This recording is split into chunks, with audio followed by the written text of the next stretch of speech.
completely changed my life and made me more productive in the process. Most people kind of take the two separately and say, well, you know, you lost the laptop, how are you more productive now? And I kind of took that and spun it the right way. So there's some contact information that I'll come back up again later. I'm going to start with the story about how I lost my laptop. Go figure. So about this time last year, I was sitting at home typing things up, and I heard this lovely little electrical hum coming from the back of my laptop. And all of a sudden there were sparks flying from the back of my laptop, and a flame coming out of the back of my laptop. Kind of in a whole kaboom type style, but you know, without the explosion, so more of a fizzle type thing. I did light a post-it notepad on fire with it though, so there was a bit of fun. But as soon as I did that, I checked my laptop, realizing I can't do anything with this now. The charger inside the laptop actually came out when I unplugged it the next time. So I no longer had any way to power my laptop. And that's how much battery time I had left. I had 1 hour left with this laptop before it died. And if any of you have ever seen an action movie, you know, as soon as you see the bomb with the timer, right, you do this whole deer in headlights thing. As the timer just goes. And of course, you know, I'm dealing with this laptop that's dying, and I've got 1 hour, and that's all I've got. But the first, 15 seconds, I'm just stunned at the fact that I will no longer have a laptop within the next hour. And so I came up with that realization. And then in the heat of the moment, I realized that all of my data, my emails, my connections, my schedules, my appointments, my to-do lists, my tasks, all of it was gone as soon as my laptop died. And of course, I'm running on limited time. So I was going to lose access to everything I had. And my plan was to, do something about this. Now, in the interest of disclosure, go ahead, Dave. Sorry. Ruin the whole thing, would you? Now, I realize, because some of the guys who had their hands up for the whole cloud portion are looking at me thinking, well, you could have just taken your hard drive out and put it in an enclosure and plugged it into another laptop. But, heat of the moment, I wasn't thinking because that's my timer. And, my first thought is my laptop's going to die. I need to get everything off. So, there are technical ways to not have to do what I did. And the other issue, so I'm starting to pull all my data off and trying to save everything. But the problem is, and anybody who uses a laptop knows that, your laptop's rated for what, 2, 3, 5 hours, whatever it is, if you're looking at a text file for those 2, 3, 5 hours. If you are doing anything else, your battery does that. And then it does that. So my 1 hour, as I burn CDs, as I'm transferring stuff over the wireless, as I'm dumping out to another portable hard drive, was not an hour. It actually ended up being closer to 25 minutes. Which, for a guy who did this whole, all of my data's gone in the next hour thing, was scary. So I decided then and there that I wanted to be technology agnostic. I no longer wanted to rely on that piece of hardware, or that piece of hardware, or that piece of hardware. I wanted to free myself of a specific machine. I love that I just pointed like 4 Macs. Oh, I should have pointed to the one. Oh no, that's a Mac too.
So I thought, you know what, I can do this whole portable applications thing.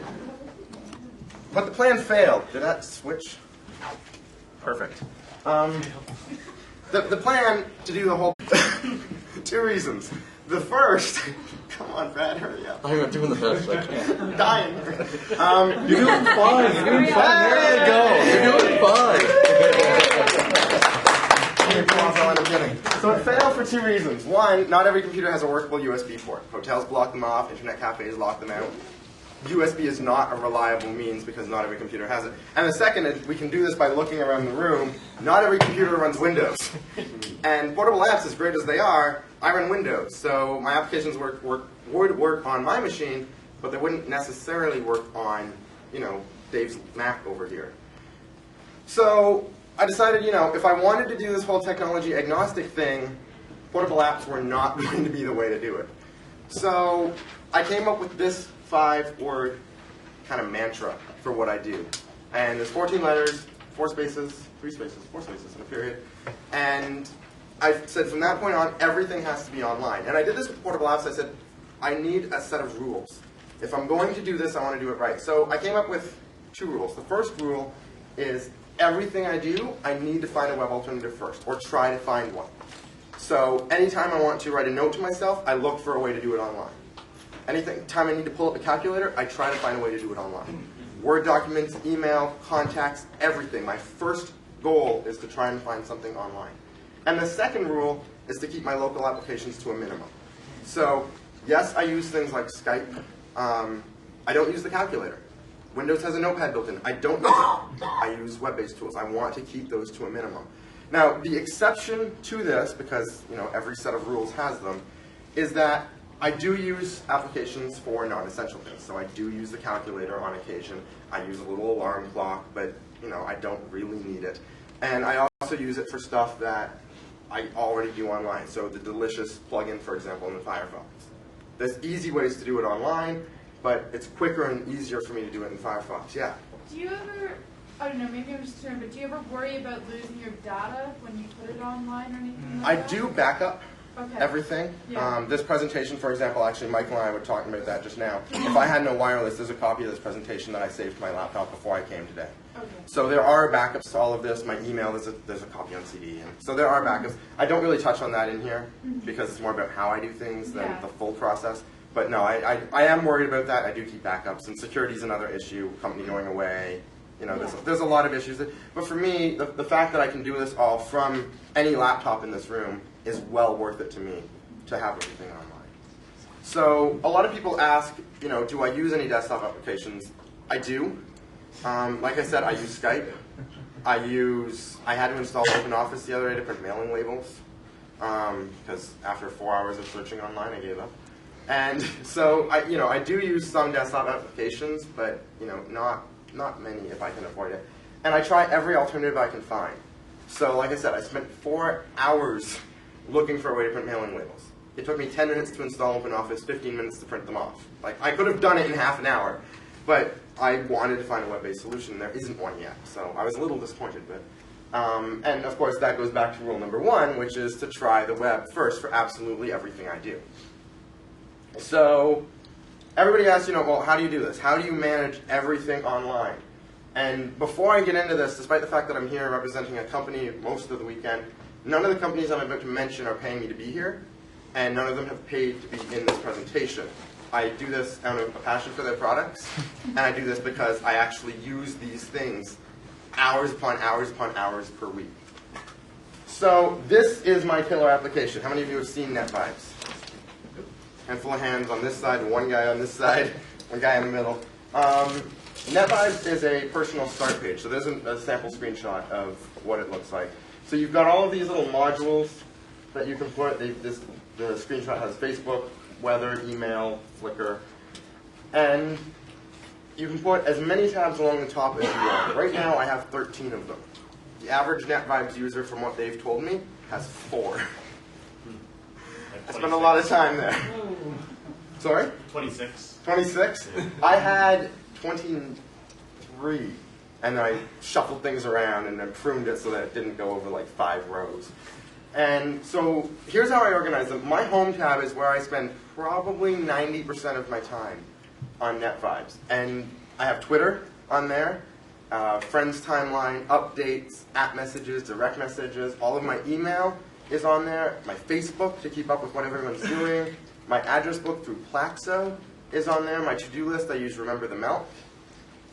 My wife's work schedule is actually a fun little mashup of Google Calendar and the NetVibes ICS module. So I put into my calendar when she's working, and then NetVibes tells me when she's working. So it's very convenient because I wouldn't remember. And it's a very important thing to know. And then, of course, local news and weather. Anything that I really need instant access to and really want to keep on top of sits in my home tab because that's the one I'm in, like I said, probably 40 to 50 minutes out of every hour that I'm in NetVibes, I'm on that tab. My calendar, I use Google Calendar. I use NetVibes has this lovely little iframe module. You can embed absolutely any website. And I embed things like Google Calendar and Meebo and Zoho right in my NetVibes because in Firefox that's now one tab. So all of my digital life is in one tab. And I can look at 1,000 blogs, but if I need anything personal, I go back to my first tab and it's all in there. Very handy. I leave notes to myself. That's replaced Post-it notepads. That little one that caught fire, I never replaced it. I went online with that. My bookmarks I use Delicious for. I have a Twitter tab, which seems funny because, oops, a while ago I said, I've got Twitter on my homepage. I also Twitter on 6 other Twitter accounts. So, 6, 7? Some crazy number. And that tab allows me to manage all of them. And again, the timelines, the updates, the app messages, the direct messages, all within that tab for every one of my Twitter accounts that I'm involved in. I have 3 RSS tabs. This is where I pruned a lot of stuff. One for individuals, so Dave's blog, Michael's blog, Chris's blog, they're all in the people. One for corporations and updates, so the TalkShoe blog, the FreshBooks blog, the PodCamp Toronto blog, and then one for news, so CBC, Chum, whatever. 2 podcast tabs, again, did a lot of pruning there, one for audio, one for video. I had them on one, but I'd like to be able to just go, I want to watch a movie, and click on my video tab and know that I'm going to be watching a movie. And then I actually always have an under construction tab, which is where I'm kind of brewing my next tab. Right now I'm working on one with mini applications, so I'm putting a calculator in there. I'm doing translations, a dictionary, thesaurus, all the little stuff that, everyone goes to dictionary.com and away you go. But I want to be able to do that all in one tab, so it's easy for me to access. And, there's a lot more that I do that isn't in NetVibes, so I'm going to run through a handful of them quickly. I mentioned FreshBooks, which I forgot to put their slide in here. But I use K7 and Call 8. Anybody seen these? A lot of people have used them before. They're free phone numbers, or... I thought Call 8 was out of business. No. Call 8 is K7's toll-free side. I know. Not... If they are, my phone number still works. Yeah. So, this one's free. This one's paid for. This one's a US-based local number, so long-distance charges. That one's toll-free.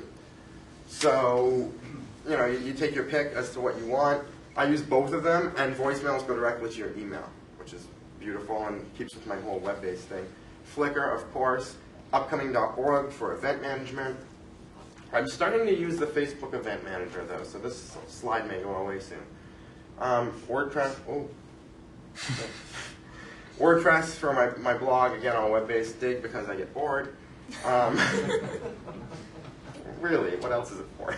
LinkedIn to really keep up with people on kind of a more business sense. Ustream, I know Michael's been Ustreaming everywhere he's gone all day. PBWiki, if I ever have to do collaborative stuff, because I don't like the interface that Zoho has. Zoho has a wiki as well. And Google Reader, everyone laughs when I put this up here because I say I use NetVibes, which is an RSS reader. And then I mention Google Reader. Google Reader, I have everything synced in the 2 of them. When I subscribe in both. When I unsubscribe in both. Because Google Reader is very quick. So if I only have 30 seconds to whip through things, I open Google Reader and you'll figure it's embedded in NetVibes. But, no, it was embedded in NetVibes. But it's very quick. I can just, button press my way through 100 RSS entries if I need to. Jaja is my Skype replacement. It's a web-based application. You type in your phone number, the phone number you want to call, it calls you, then it calls them, and it makes the connection for you, and it's all web-based.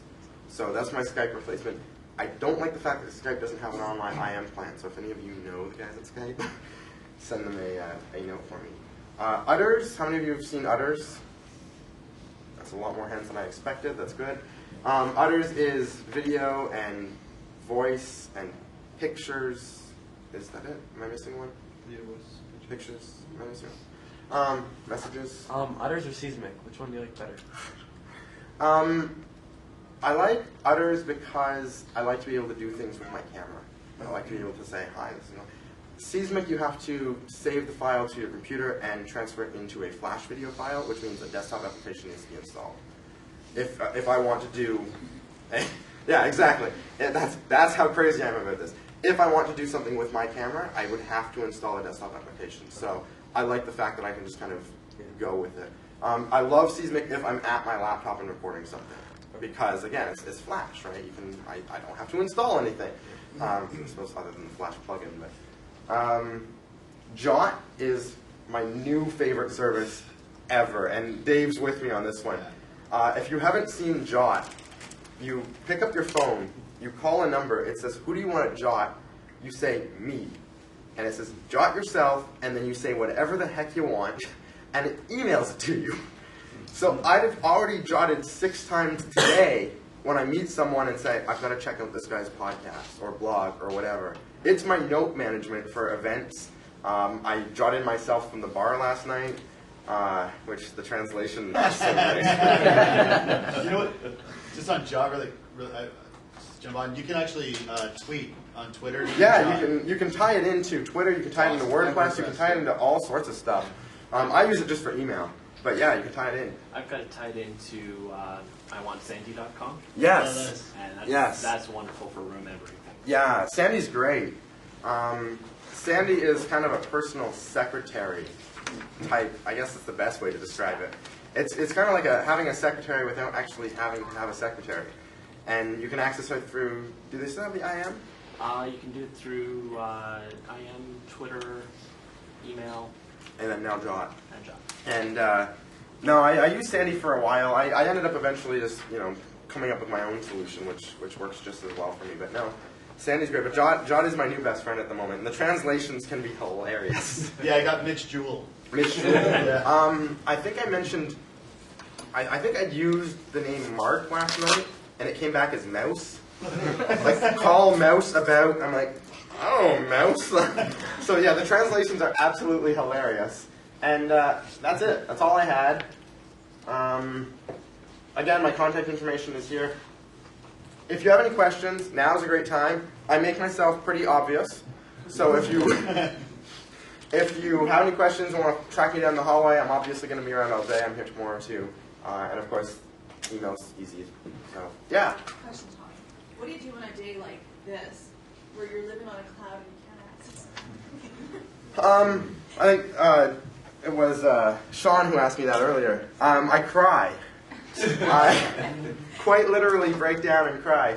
The problem with living on the web is that Wi-Fi is not everywhere. Wi-Fi doesn't work well in all places. I took the train in and paid my $8.95 for my Wi-Fi on the train, and I think I probably could have gotten tweets faster by pigeon than the Wi-Fi on the train. That's an option? Yeah, it's hitter. But so I'm a big fan of the whole universal Wi-Fi thing. If Google or Coca-Cola or who wants to roll out Wi-Fi in every city across the world, I'm right there. Julian. Okay, so that said, Wi-Fi is not everywhere. Yeah.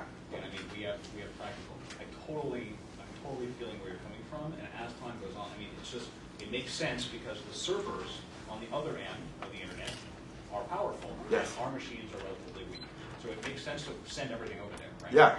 Now the thing is we're in situations, to answer your question, I would go to a mobile phone where basically you can access any Google app at mobile.google.com, and you can access all your stuff, you can log in, all that stuff.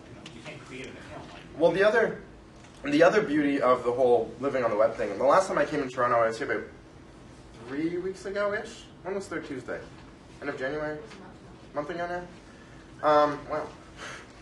Apparently 08's flying by faster than I thought. I didn't bring my laptop with me when I was in January. When I was here in January, I used several internet cafes. I used computers at hotel lobbies because they let anybody use them, and I actually used a computer at the Toronto Public Library. I just went in and used the computer, and I sent out a couple of invoices. I checked my email. I worked on this presentation. Like, I did this all from these internet cafes and these public computers. I mean, there's a bit of security risk there, right? I mean, as with any public internet terminal, you're going to have the security risk. So I'm not doing anything real important. I never log into my bank. I never do credit card transactions, that kind of stuff. And if somebody wants to read my email, I'll have to read my email. But I don't keep passwords in there anyway. So, you know, I don't mind the public internet terminal. So yeah, if the internet goes down, you know, there's other options. Julian mentioned mobile phone. I use my mobile phone a lot. Would you ever consider using EVDO or over the cell network on your laptop? I did use it for a while. The problem I had with it was for me it was pretty slow. It was, you know, train speed, and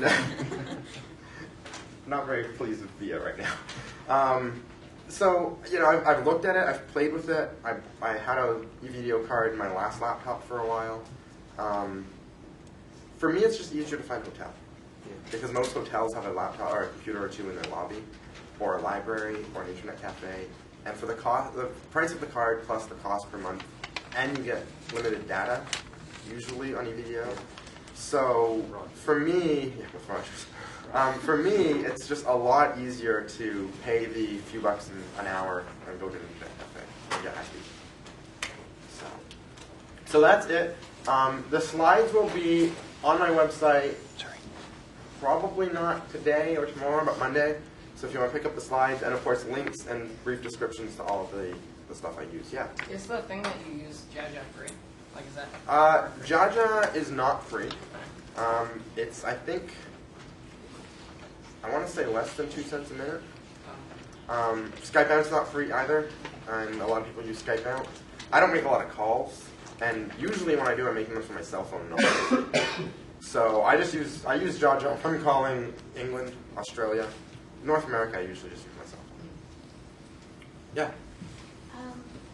So partners and I are looking to start developing a project, and we want to do it all online, so that regardless of where people are, they can, you know, access the Excel documents or the Word documents and schedule things and that. So I'm really thankful for this presentation because you seem like the perfect person to ask, and I don't have to spend 4 hours online.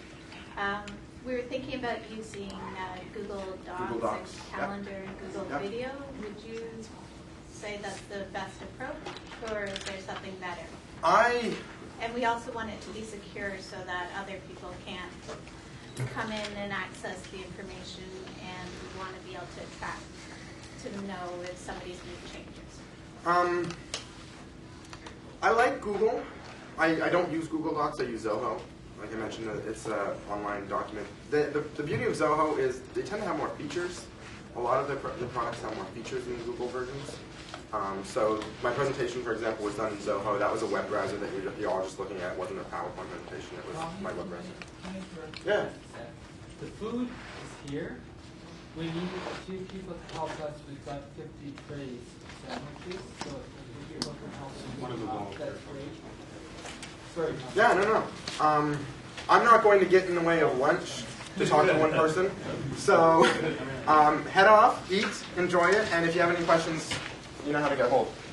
I mean, the guy in the ridiculously bright shirt. Not like I'm hard to find.